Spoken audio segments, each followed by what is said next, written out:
नमस्कार, अपने उत्तराखंड में आपका स्वागत है और मैं हूं आपके साथ लोकेश जगवानी। अगर आपको या आपके परिवार में कोरोना वायरस के लक्षण दिखते हैं तो आप इसे नजरअंदाज ना करें और तुरंत कोरोना वायरस का टेस्ट कराएं, क्योंकि यह देखने में आया कि देश में कोविड-19 से मरने वालों का जो आंकड़ा बढ़ रहा है उसकी एक वजह यह है कि कई लोग सही वक्त पर टेस्ट नहीं करवाते और इलाज भी नहीं करवाते और इसे नजरअंदाज करते हैं। एएनबी न्यूज आपसे रिक्वेस्ट करता है कि अगर दिखे कोरोना के लक्षण तो जल्द कराएं जांच और वायरस को जड़ से मिटाने में सहयोग करें।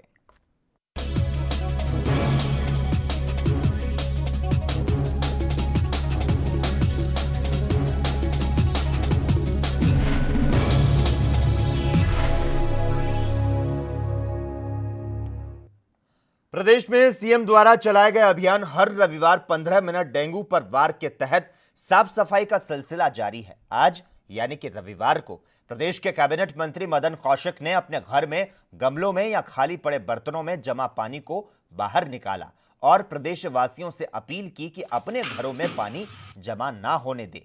तो साथ ही उन्होंने एक बार फिर से अभियान के तहत लोगों से साफ सफाई बनाए रखने की अपील भी की।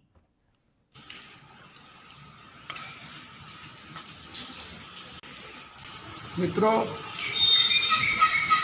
आजकल डेंगू का प्रभाव क्षेत्र में बढ़ने के कारण हम सबकी जिम्मेदारी है कि हम डेंगू से बचाव के जो उपाय हैं उनको अपनाएं। ऐसा समय निकालकर अपने घर के अंदर जहाँ भी रुका हुआ पानी है, चाहे वो नाली के अंदर है, चाहे वो जो हमारा कूलर इत्यादि हैं वहाँ हैं, और चाहे हमारे गमलों के अंदर जो जहाँ गमले रखते हैं उसके अंदर है, उस पानी को तत्काल निकाल कर और अलग करें, क्योंकि डेंगू का जो मच्छर है वो रुके हुए साफ पानी में भी आता है। तो इस कारण से आज हम लोगों की इस जिम्मेदारी के साथ और अपने घरों के अंदर समय निकाल कर और इस प्रकार के काम में जुटे। उत्तराखंड में कोरोना संक्रमित मामले तेजी के साथ बढ़ रहे हैं। 7 दिन के भीतर प्रदेश में 1955 संक्रमित मिले हैं। तो वहीं प्रदेश में कोरोना संक्रमित मामलों ने नया रिकॉर्ड बनाया है। 22 जुलाई को प्रदेश में सबसे ज्यादा 451 मामले मिले थे। तो वहीं शनिवार को एक ही दिन में 501 कोरोना मरीज मिले।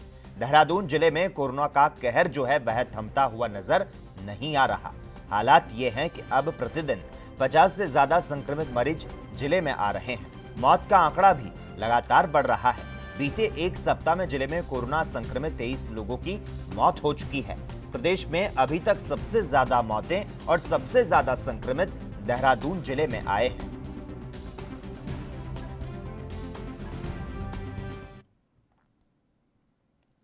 उत्तराखंड में जमीन तलाशती आम आदमी पार्टी ने नैनीताल के होटलों और स्कूलों से निकाले गए कर्मचारियों के मुद्दों को अपने एजेंडे में ले लिया है। उन्होंने आपदा पीड़ितों के लिए नई आपदा नीति बनाने की मांग की है। पार्टी के प्रदेशाध्यक्ष एसएस कलेर ने मीडिया को बताया कि उनकी पार्टी डबल इंजन की जन विरोधी नीतियों का विरोध करेगी। उन्होंने कहा कि पार्टी कोरोना काल में श्रमिकों की खिलाफत करते हुए केंद्रीय कानून का विरोध करेगी और जरूरत पड़ने पर आंदोलन भी किया जाएगा। उन्होंने कहा कि पार्टी का मानना है कि आपदा प्रभावित परिवारों को सुरक्षा और मुआवजा देने के लिए सरकार आपदा कानून में बदलाव लाए, जिससे परिवार को राहत मिले। देखिए, जो सेंट्रल गवर्नमेंट ने ये कानून बनाया मजदूर विरोधी, उसका हम पहले भी 3 महीने पहले भी हम विरोध कर चुके हैं। आज धीरे धीरे मध्य प्रदेश में हुआ, फिर यूपी में हुआ, आज उत्तराखंड गवर्नमेंट ने भी ये कानून जो बनाया है इसके हम विरोधता करते हैं। और ये एक आम आदमी का हित छीन रहा है। 1000 दिन के लिए जो भी मजदूर हैं उनको एक जो अंग्रेजों के समय में होता था उससे भी बेहतर ना बुरी हालत हो जाएगी मजदूर की। ये चीज का हम विरोध कर रहे हैं और इसके लिए हमें जरूरत पड़ी तो हम आंदोलन भी करें। हम देखिए हर जगह जाके मजदूरों के साथ खड़े मिलेंगे, मजदूर विरोध करेंगे। जो इन्होंने नीति बनाई है, ये कोरोना की तो आड़ ले रहे हैं। ये खुद ही इनकी जो नोटबंदी थी, जीएसटी थे, उसकी वजह से सब इंडस्ट्री फेल हो चुकी है, बंद हो चुकी है। और कोरोना की आड़ में मतलब अब इंडस्ट्री को और फायदा पहुंचाने में लग रहे हैं। एक इंडस्ट्री का तो पैसा माफ कर रहे हैं, मजदूर को, एक और किसान को तो पैसा नहीं दे पा रहा तो उसको जेल डाल रहे हैं। हम इस गवर्नमेंट की सभी इन नीतियों का विरोध करते हैं और आने वाले समय में हम जनता के साथ मजदूरों के साथ खड़े रहेंगे। देखिए, अभी तो हम सहानुभूति के अलावा जो नागरिक हैं उत्तराखंड के उनको और कुछ नहीं कर सकते, लेकिन फिर भी कहीं किसी की मजदूरी मतलब कोई मजबूरी होती है, परिवार गरीब होता है, अपने लेवल पे जो भी उसकी सहायता कर सकते हैं वो करने पे लगे हुए हैं। लेकिन गवर्नमेंट को एक ऐसी नीति बनानी चाहिए, कहीं भी आपदा आती है उसके परिवार को, देखो कोई जान चली जाती है, उसको हम उसकी जान तो नहीं ला सकते, लेकिन उसके पीछे जो बचा हुआ परिवार है, जो उसकी मुश्किलें हैं, उसको तो हम हल कर सकते हैं। ऐसी नीति बनानी चाहिए। आम आदमी पार्टी की सरकार आएगी, दिल्ली की तरह ये कई चीजों का हम बहुत सुधार करेंगे। वहीं टिहरी जिले के अंतर्गत ग्राम पंचायत फैगुल में लॉकडाउन होने के बाद अपने गांव पहुंचे प्रवासियों ने अपनी मेहनत से बंजर जमीन को उपजाऊ बना दिया। प्रवासियों ने 15 वर्ष से बंजर पड़ी हुई जमीन को अब उपजाऊ लायक बना दिया है। तो साथ ही प्रवासियों ने फलदार पेड़, आम और लीची के 300 पौधों का रोपण भी किया। अब प्रवासियों का कहना है कि उन्हें यहां पर पानी की समस्या सबसे ज्यादा हो रही है। अगर सरकार और प्रशासन प्रोत्साहित करती है तो वह इस कार्य को निरंतर करेंगे।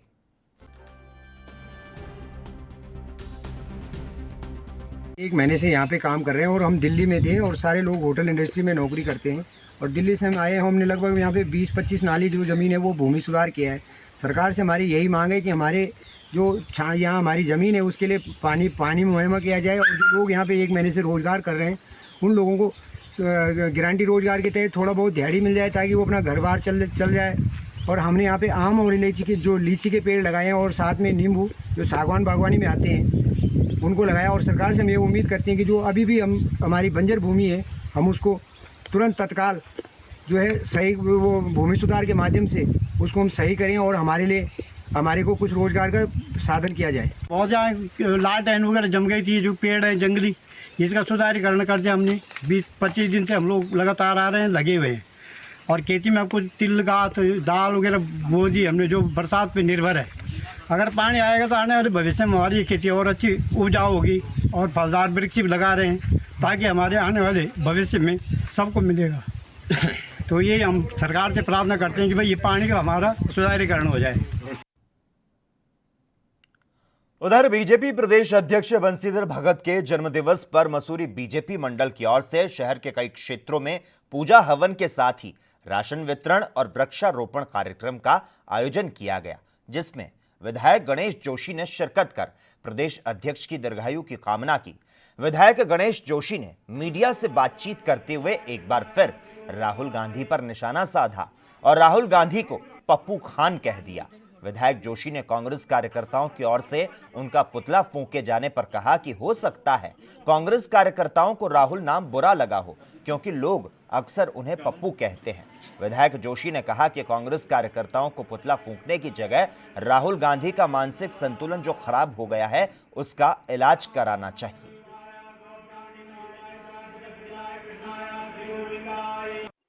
हो सकता है उनको राहुल शब्द बुरा लगा हो, क्योंकि अक्सर लोग उनको पप्पू कहते हैं। तो मुझे उन्हें पप्पू कहना चाहिए था, पप्पू खान कहना चाहिए था। मैंने राहुल कह दिया, उसके लिए मैं उन मित्रों से क्षमा चाहता हूँ। आज मैं फिर कहता हूँ कि कांग्रेसियों को बेहतर हो मेरा पुतला फूकने के बजाय राहुल गांधी जी का मानसिक जो संतुलन खराब हो गया। आज भी उनके बयान में देख रहा था हमारी सेना पर किस प्रकार के सवाल उठा रहे हैं, तो उनका इलाज कराना चाहिए। डोईवाला क्षेत्र में बीती रात हुई तेज बारिश से बरसाती नालों के उफान पर आ जाने से लोगों के घरों में पानी घुस गया है, जिससे लोगों का जनजीवन पूरी तरह से अस्त व्यस्त हो चुका है। यह दृश्य डोईवाला के बुल्लावाला गांव का है, जहां पर बीती रात हुई तेज बारिश के कारण बरसाती नाले उफान पर हैं और राजाजी पार्क का पानी नालों के माध्यम से लोगों के घरों तक पहुंच रहा है, जिससे लोगों की फसलें तो बर्बाद हुई ही है और साथ ही साथ लोगों के घरों में रखा अनाज भी गीला हो चुका है।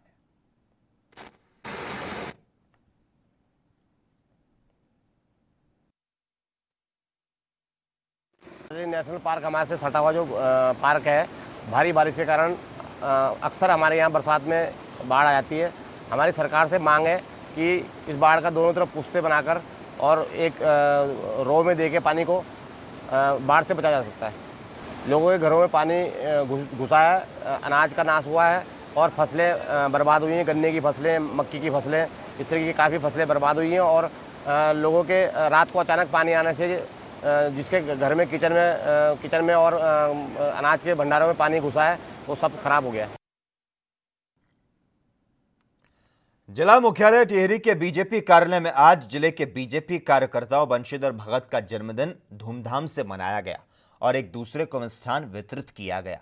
इस मौके पर बीजेपी जिलाध्यक्ष विनोद रतूड़ी ने कहा कि आज प्रदेश अध्यक्ष का जन्मदिन जिले में धूमधाम के साथ मनाया गया। लोगों को मिष्ठान का वितरण और मास्क वितरित किए गए। मैं ये कह सकता हूँ कि बहुत संघर्ष के बाद अपने प्रदेश के यशस्वी प्रदेश अध्यक्ष बंशीधर भगत जी का आज जन्मदिन है और जनपद टिहरी के सभी 23 मंडलों में आज हवन तथा मिष्ठान वितरण, मास्क और सैनिटाइजर वितरण का कार्यक्रम है और भगवान राजराजेश्वरी सुरकुंडा चंद्रबंदी से सभी कार्यकर्ता प्रार्थना कर रहे हैं कि हमारे यशस्वी प्रदेश अध्यक्ष जी को लंबी उम्र प्रदान हो और उनके नेतृत्व में आने वाले 2022 के चुनाव में भी प्रदेश के अंदर भारतीय जनता पार्टी की सरकार बने और जनपद टिहरी से 6 की 6 विधानसभा सीट भारतीय जनता पार्टी की झोली में आए।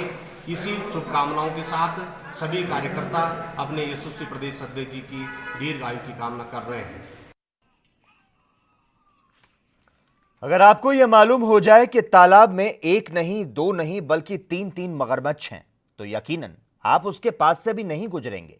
लेकिन कुछ ग्रामीण जान हथेली पर लेकर मगरमच्छ वाले तालाब से होकर अपने घरों तक पहुंचने को मजबूर हैं। यह हालात किसी पिछड़े हुए इलाके के नहीं, बल्कि शिक्षा नगरी के नाम से मशहूर रुड़की शहर के करीब बसे एक गांव के हैं। जी हां, तालाब में मगरमच्छ है, जहरीले सांप और बिच्छुओं का बसेरा है। लेकिन उसी तालाब से होकर कुछ ग्रामीण अपनी मंजिल यानी अपने घर तक पहुंचने को मजबूर हैं। एक रिपोर्ट देखिए।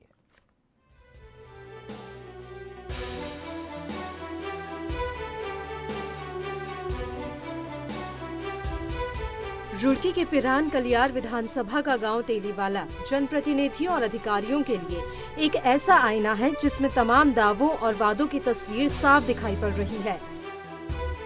गांव में दर्जन भर परिवार ऐसे हैं जो रोजाना मौत की राह पर चलने को मजबूर हैं। समाधान के लिए ग्रामीणों ने अधिकारियों और नेताओं से कई बार गुहार लगाई, लेकिन कोई समाधान न हो सका।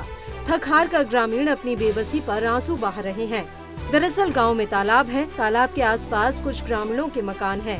अक्सर बरसात के दिनों में तालाब ओवरफ्लो हो जाता है और पानी तालाब से बाहर आकर मकानों में घुस जाता है। देखने पर लगता है कि मकान तालाब में बने हो, क्योंकि मकान के चारों ओर पानी ही पानी नजर आता है। ग्रामीण बताते हैं कि बरसात के दिनों में पूरे गांव के पानी की निकासी इसी तालाब में है। यही कारण है कि तालाब के आसपास बने मकान भी तालाब की जद में आ जाते हैं, जिस कारण ग्रामीणों को कई फीट पानी से होकर अपने घरों तक पहुंचना पड़ता है।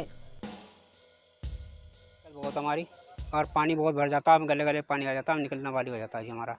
और रात को हम निकलते हैं नहीं। फिर यहाँ 3 मगरमच्छ भी हैं और वो इंसान में डर लगता है। पर यहाँ सांप भी हैं, सारे जानवर है। जैसे तो जानवर तो कोई ऐसा नहीं है कि सब ना क्या ना हो, सारे जानवर आ रखे। सांप भी हैं, या बिच्छू वगैरह भी हैं, कीड़े भी हैं, बहुत काटते हैं। ये समस्या जी हमारे 10-15 साल हो गई है। आज सबको कहा, हमने तो पुरकान को विधायक को भी कहा था। इस टाइम ये रास्ता बन रहा था, उन्होंने भी हमारी सुनी। पास भी हो गया था रास्ता, पर रास्ता नहीं बनाया गया हमारा। सबसे पहले रास्ता हमारा ही पास हुआ था, बना नहीं हमारा। अक्सर बरसात के दिनों में सांप बिच्छू पानी में निकल आते हैं, लेकिन मगरमच्छ को तो देखकर किसी के भी होश उड़ सकते हैं। रुड़की शहर का गांव तेलीवाला, जहां तालाब में सांप बिच्छू तो है ही, लेकिन इनके साथ साथ 3 मगरमच्छ भी हैं, जो कई बार ग्रामीणों के मकान के सामने या रास्ते में आ जाते हैं। ग्रामीणों के मुताबिक मगरमच्छ को देखना आम बात हो गई है। इससे भी बड़ी बात यह है कि जिस तालाब में ये मगरमच्छ रहते हैं, उसी से होकर ग्रामीण अपने मकानों तक पहुंचते हैं। ग्रामीणों की माने तो उन्होंने कई बार इस समस्या की शिकायत संबंधित अधिकारियों और स्थानीय जनप्रतिनिधियों से की है, लेकिन आज तक समस्या का कोई समाधान नहीं हो पाया और मजबूरन ग्रामीण जान हथेली पर लेकर जिंदगी बसर करने पर मजबूर हैं।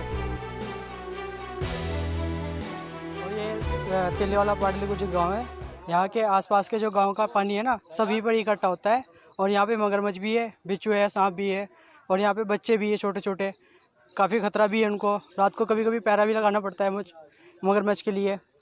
और प्रशासन जो है ना, इसके लिए कोई खिलाफ नहीं कर पा रहा है। हमने बहुत कोशिश की है उनके पास जाने की, और हमने इसकी फरियाद भी रखी है उनके पास, लेकिन किसी बड़े हादसे के लिए वो बैठे हैं यहाँ पे है, तभी कोई एक्शन ले इन चीज़ पे। जी, पानी में ही चलना पड़ता है सर, पानी में लेने के लिए कुछ राशन लेने के लिए जाना पड़ता है, कभी कभी गले तक के पानी आ जाता है सर। मगरमच्छ भी है उसमें, बिच्छू भी है, सांप भी है, उसमें को निकलना पड़ता है सर। जब पेट के लिए तो निकलना पड़ेगा सर सामान लेने के लिए। जब इस समस्या को लेकर स्थानीय विधायक और वन रेंजर से बात की गई तो उनका कहना था कि वाला गया था, किसी ने मुझे बतलाया नहीं कि यहाँ पर मगरमच्छ है। इसकी जानकारी आपके द्वारा मुझे मालूम हो रही है, मैं इसकी जांच कराऊंगा और मैं अधिकारियों, जो भी अधिकारी उसे पकड़ सकते हैं उनसे बात करके और उसे जल्दी पकड़वाने की कोशिश करूँगा। अब जल तो बहुत बड़ा तालाब है, उसमें निकासी कोई जगह नहीं है। पिछली बार भी हमने नाला बनवाने की कोशिश की थी, हमें लोगों ने ज़मीन नहीं छोड़ी। जब ज़मीन हम किसी की में ज़बरदस्ती निकाल नहीं सकते, इसलिए उसका भी कोई ना कोई हल निकाला जाएगा। गाँव वाले से बैठकर बात की जाएगी और जहाँ भी पानी का निकासी होगी उसे भी हम निकालने की कोशिश करेंगे। और मैं बीजेपी का नेता तो है नहीं, मैं झूठ बोलता हूँ। मेरा तेली वाला पाड़ली गुजर में कम से कम लगभग मैंने 10 करोड़ का काम करा दिया और पहले भी बीजेपी के विधायक रहे, आज तक के कभी कोई एक बोर्ड किसी विधायक का वहाँ पे दिखा था जो निसंग थी। मगरमच्छ की जानकारी अभी आपसे ही मुझे प्राप्त हुई है, इसकी ग्रामीण के द्वारा सूचना में प्राप्त नहीं हुई है। आपकी सूचना पर हम अभी वहाँ टीम को भेज देंगे और जैसे भी जितना जल्दी से पकड़ने के लिए हम जो भी कुछ कर पाएंगे उसे वहाँ से रेस्क्यू करने का करेंगे और रेस्क्यू कर किसी दूसरे स्थान पर उसे भेज देंगे, जैसे गंगा नदी जो उनका प्राकृतिक वास स्थल है वहाँ पर छोड़ देंगे। हाँ, अभी एक भरौली के पास एक गांव है केलनपुर नाम से, वहाँ पर एक मगरमच्छ का रेस्क्यू किया था। और अभी सांतरशाह के पास एक गांव है, नाम है हलवा हेड़ी, शायद उस गांव से भी हमने मगरमच्छ को रेस्क्यू किया था। देखिए ये डिपेंड करेगा कि वहाँ पे लोकेशन किस तरह की है। अगर वो आज ही पकड़ने लगेगा तो उसे हम आज ही पकड़ देंगे, बाकी मौके पे देख के पता लगेगा जो भी जैसे करना है। बहरहाल इस इलाके में जब तेज बारिश हो जाती है तो घरों में भी पानी भर जाता है। तब ग्रामीण मकानों की छतों पर बैठकर गुजारा करते हैं।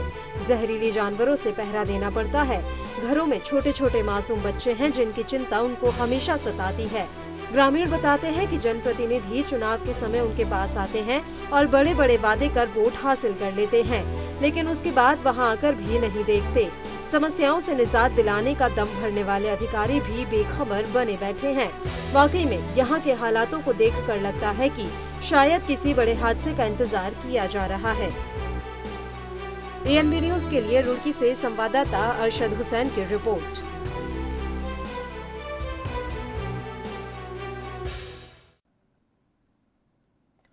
डोईवाला में राजाजी पार्क से सटे झबरावाला में आए दिन हाथी उत्पात मचा रहे हैं।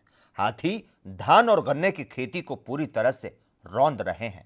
देर रात भी झबरावाला गांव में जंगली हाथियों ने किसानों के गन्ने और धान की फसल को रौंदकर पूरी तरह से नष्ट कर दिया, जिससे कोविड जैसी महामारी के बीच किसानों को दोहरी मार को झेलना पड़ रहा है। किसानों का आरोप है कि किसान दिन रात मेहनत करते हुए अपनी फसल को उगाता है और वन विभाग की लापरवाही की वजह से जंगली जानवर उनकी फसलों को बर्बाद कर देते हैं। लगातार फसलों के बर्बाद होने से किसानों के सामने रोजी रोटी का जो संकट है वो गहराता जा रहा है।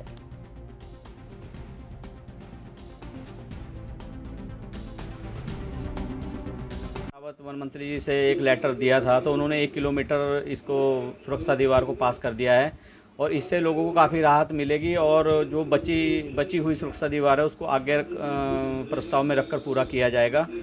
और इसके लिए वन अधिकारियों को हमने बता दिया है कि रात की गश्त बढ़ाएं और उनके द्वारा भी हमें अवगत करवाया गया है कि रात को भी उन्होंने गश्त की है, लेकिन उसके बाद भी हाथी आ रहे हैं और हम इसके लिए वन विभाग को बार बार अवगत करवा रहे हैं और वन विभाग द्वारा हमें ये ही आश्वासन दिया जाता है कि हम गश्त बढ़ा रहे हैं और गश्त बढ़ाने से काम नहीं चलेगा। अब हम गांव वालों के साथ मिलकर मीटिंग करेंगे। अगर बाई चांस इन्होंने इस और ध्यान नहीं दिया तो हम इसको आंदोलन की तैयारी करेंगे। एक यही जरिया है कि वो खेती से ही अपने बच्चों का पालन पोषण करता है, लेकिन साल भर की फसल गन्ने की हाथियों ने एक बार में उसको तहस नहस कर दिया तो किसान के लिए ये बहुत दुखद बात है कि वो अपनी आर्थिक स्थिति उसकी गिरती जा रही है, जिसके कारण किसान बहुत परेशान है और हमने वन विभाग को कर्मचारियों को इन्फॉर्म कर दिया गया है। उन्होंने हमें आश्वासन दिया है कि किसानों को इसका मुआवजा मिलेगा, लेकिन सुनने में ये आया है कि पिछले कई बार किसानों ने ये चीज़ कर चुके हैं, मुआवजे के लिए अप्लाई कर चुके हैं, लेकिन आज तक किसी को मिला नहीं है। मैं चाहूँगा कि वन विभाग किसानों को उनकी जो नुकसान हुआ उसकी भरपाई का उनको मुआवजा दिया जाए, ताकि किसान का मनोबल ना टूटे। किसान अपनी खेती पे ही आश्रित रहता है, उसका और कोई बिजनेस नहीं है कि उसको अपनी खेती करनी है। जंगली जानवरों से बहुत ज़्यादा परेशान है यहाँ के लोग, और हम भी बहुत परेशान हैं क्योंकि जंगल से सटे हुए हमारे खेत हैं, ना ही बाउंड्री वॉल है यहाँ पे, ना ही गश्त वगैरह है ढंग से, और काफ़ी परेशानियाँ झेलनी पड़ रही हैं किसान को और हमें भी, और बहुत बुरी स्थिति चल रही है इस टाइम। देखना 1-1.5 बीघे कम से ज़्यादा ही कम से कम धानों का नुकसान हो गया है। और कल भी झवराला के अंदर खैरी की साइड से आए हाथी और झवराला में नहस तहस कर गए, और होनी चाहिए उसके लिए भी व्यवस्था होनी चाहिए कि बाउंड्री वॉल हो जाए, क्योंकि काफ़ी सालों से ये रुकी भी है, और ये जब भी बोलते हैं कि बन रही है पर ये बन नहीं रही। वहीं रुड़की की धनौरी पुलिस ने हत्या के मामले में फरार चल रहे एक अभियुक्त को तेलीवाला तिराहा धनौरी से गिरफ्तार करने में सफलता हासिल की। धनौरी चौकी पर पत्रकार वार्ता में घटना के खुलासे की जानकारी देते हुए एसपी देहात स्वप्न किशोर सिंह ने बताया कि 8 अगस्त को राजू निवासी गढ़ थाना कोतवाली रानीपुर की तहरीर के आधार पर मुकदमा पंजीकृत किया गया था। घटना के खुलासे को लेकर एसएसपी हरिद्वार के निर्देश पर थाना अध्यक्ष कलियर के नेतृत्व में पुलिस टीम का गठन किया गया। तभी से पुलिस फरार अभियुक्त की तलाश कर रही थी। चलिए अब आगे बढ़ते हैं। सितारगंज की केंद्रीय कारागार में एक आजीवन सजा याफ्ता कैदी ने अपनी सेल के ही टॉयलेट में फांसी पर लटककर आत्महत्या कर ली, जिससे सेंट्रल जेल में हड़कंप मच गया। सूचना पर परगना मजिस्ट्रेट और कोतवाली प्रभारी निरीक्षक ने स्थलीय निरीक्षण किया और इधर शव का पंचनामा भरकर पोस्टमार्टम के लिए भेज दिया गया। आपको बता दें, बताया जा रहा है कि उसने पायजामे के नाड़े से फंदा बनाया और इधर सूचना मिलने पर परगना मजिस्ट्रेट विवेक प्रकाश कोतवाल सलाहुद्दीन ने पुलिस टीम के साथ स्थलीय निरीक्षण करते हुए पूरे घटनाक्रम की जानकारी ली। बड़ा सवाल यह है कि किसी की हत्या करने वाले कैदी ने आखिर किस कारण मजबूर होकर आत्महत्या की, ये जांच का विषय है। ये सूरत सिंह सनो शेर सिंह, उम्र लगभग इनकी 52 वर्ष है, और अभी इनको जेल के स्टाफ CSC सितारगंज लाए हैं और ये ब्रॉड डेड है। हॉस्पिटल में जब लाए हैं तो इनकी मृत्यु हो चुकी है, और एक घेरा वो गर्दन की चारों ओर है। उस पर स्पष्ट कह पाना मृत्यु का कारण वो संभव नहीं है, और पुलिस को PI भेज दी गई है। नियमानुसार इनका पंचनामा करवाया जाएगा और पोस्टमार्टम होगा इनका, और जो उसमें जो निकल के आएगा उसी से मृत्यु के इनके वास्तविक कारण का पता चल पाएगा। बाद बाकी नियमानुसार जो मजिस्ट्रेट साहब हैं वो इसकी इंक्वायरी करेंगे तो और जो तथ्य हैं वो प्रकाश। टिहरी में ठेकेदार संगठन ने नरेंद्र नगर विकास खंड मुख्यालय फकोट पहुंचकर खंड विकास अधिकारी के खिलाफ जमकर नारेबाजी की। ठेकेदार संगठन ने आरोप लगाया कि खंड विकास कार्यालय ने 57 लाख की निविदाएं विगत 6 मार्च 2020 को प्रकाशित की थी, लेकिन कोविड-19 के चलते इस विज्ञप्ति को निरस्त कर दिया गया। ठेकेदारों का कहना है कि ऐसा इसीलिए किया गया ताकि अपने चहेतों को काम आवंटित किया जाए, जिसके कारण क्षेत्र के ठेकेदारों को टेंडर प्रकाशन और टेंडर तिथि की आवंटन का पता नहीं चला।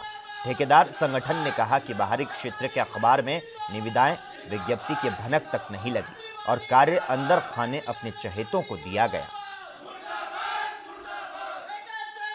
ब्लॉक में यहाँ पर समस्त ठेकेदार जो है मतलब यहाँ पर पहुँचे हैं, और यहाँ पर जो NH के जो यहाँ पर जो पैसा आया था, इन्होंने अपनी मनमर्जी से जो है उसको मतलब धांधली करके जो है उनको 1-2 आदमी को ही दे पाए, और हमारे जो ठेकेदार संघ के जो यहाँ पर जो बैठे हुए हैं इनको कोई भी मतलब ये नहीं हो पाया, इनको कोई सूचना नहीं जो अखबार इस क्षेत्र में प्रचलित है उसमें टेंडर नहीं दिया गया प्रकाशन के लिए? बिल्कुल नहीं दिया गया, और वो कहीं इन्होंने जो है कि बाहर छपवाई, मतलब ये किसी को भी पता नहीं है। तो हम ये चाह रहे हैं कि मतलब इसको सिस्टम से मतलब काम किया जाए और नहीं तो हम लोग जो है इस टेंडर को निरस्त किया जाए, दोबारा आमंत्रित किया जाए। जी हाँ, इसको निरस्त किया जाए और इसको ओपन जो है कि टेंडर किया जाए। जिला पंचायत सदस्य दयाल सिंह रावत, यहाँ पर ये ठेकेदार संगठन ने मुझे अवगत कराया कि यहाँ ब्लॉक में NH94 की जो रास्तों की बनाने की जो धनराशि थी 57 लाख की, वो बीडीओ के द्वारा अंदर ही अंदर टेंडर लगाए गए और अपने अपने चहेतों को जो है ये कार्य दिया गया, जो कि उत्तर वाइल्ड लाइफ जो अखबार यहाँ छपता है, न्यूज़ सर्कुलर में नहीं है, उसमें छापी गई न्यूज़, और इन लोगों में बहुत रोष व्याप्त है और मैं इन लोगों के साथ में हूँ और हम ये धांधलीबाजी बिल्कुल भी नहीं चलने देंगे और ये टेंडर अब निरस्त होना चाहिए। बीडीओ साहब के साथ हमने मुलाकात की तो उन्होंने कहा ये मैंने सही कर रखा है। सही क्या कर रखा है? जब जो है अखबार यहाँ आता ही नहीं है, लोगों को ये सूचना मिलती ही नहीं है, तो इन सब लोगों के पेट में इन्होंने, इन बच्चों के पेट में लात मारी है, इनको रोजगार के साथ खिलवाड़ किया है। ये धांधलीबाजी हम बिल्कुल नहीं होने देंगे, हम आंदोलन करेंगे। वहीं कोरोना वायरस के बचाव को लेकर सितारगंज पुलिस की ओर से भी यातायात और लॉकडाउन के नियमों का पालन कराने के लिए चेकिंग अभियान चलाया जा रहा है। सितारगंज कोतवाली की एसआई निर्मला पटवाल ने बताया कि लॉकडाउन के नियमों के पालन को लेकर ये चेकिंग की जा रही है। जो भी लोग क्षेत्र में लॉकडाउन के नियमों का उल्लंघन करते हुए मिल रहे हैं, उनके चालान काटे जा रहे हैं। अभी तक लॉकडाउन का उल्लंघन करने में कई वाहन सीज किए जा चुके हैं और हजारों का राजस्व वसूला जा चुका है।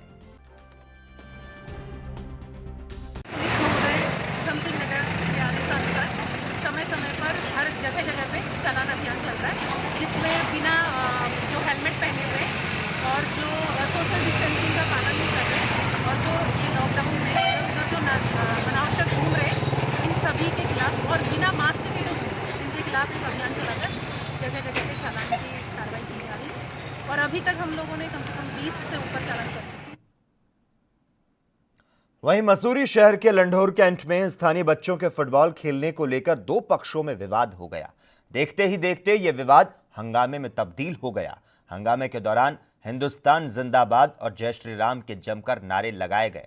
सूचना पर मौके पर पहुंची पुलिस ने हंगामे को शांत कराया और दोनों पक्षों को पकड़कर कोतवाली ले गई, जहां पुलिस ने दोनों पक्षों का मेडिकल के बाद धारा 181 में चालान कर दिया।